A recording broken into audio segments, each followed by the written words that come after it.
This video I'm going to be talking about pseudocodes and flowcharts.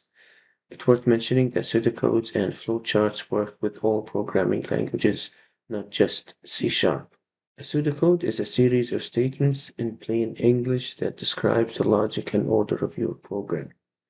A flowchart is the visualization of a pseudocode using shapes to represent different parts of your code. Here's a simple and straightforward example on that. Write a code that allows the user to enter their name, age, and salary. Then your code should display that information back to the user with a welcome message. A very simple pseudocode would be read name, age, salary, output hello name, you are 8 years old and earned salary. A better way to write the pseudocode is to break down the application into smaller components that are easier for you to handle. This way, you can break down the application into the different variables, the different calculations, the different data types that you need to use, and the different output messages you want to display back to the user. Here is the flowchart for that pseudocode. As you can see, it's simple and straightforward. There are 3 variables that I need: name, salary, age. I'm going to send 3 output messages instructing the user to enter their name, then their age, then their salary.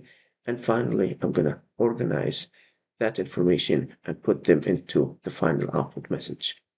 When I'm writing my application, I'm going to go through all of these steps. So we're going to start with defining a variable for name. It's going to be of data type string. A variable for the salary, it's going to be of data type double. A variable for age, and it's going to be of data type integer. I'm going to display an output message instructing the user to enter their name. I'm going to read the name from the user, instruction message back to the user to enter their age, read the age from the user. The final output message will be to instruct the user to enter their salary, read their salary, then put all that information together and display it back to the user. Here's the code for that application. I defined 3 variables. The first one is strname of data type string. The second one is of data type integer called int age. The third one is of data type double called dbl salary. To assign the values, I send the first instruction message. Please enter your name. I read the name from the user. Anytime the user enter information to the application, the system would read it as a string.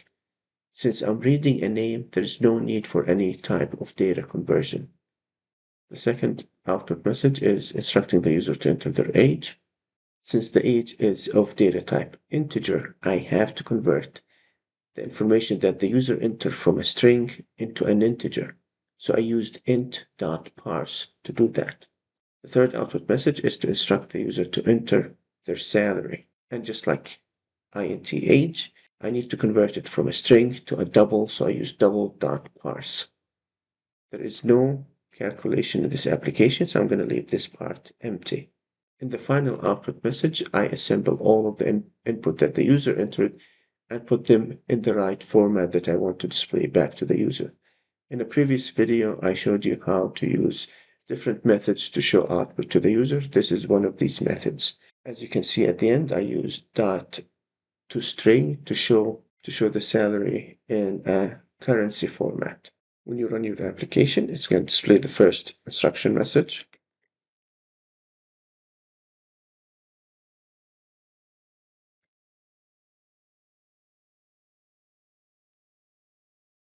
As you can see, once the user entered the information, the application read that information and displayed the output in the right format. I hope you found this video helpful. Have a great rest of your day.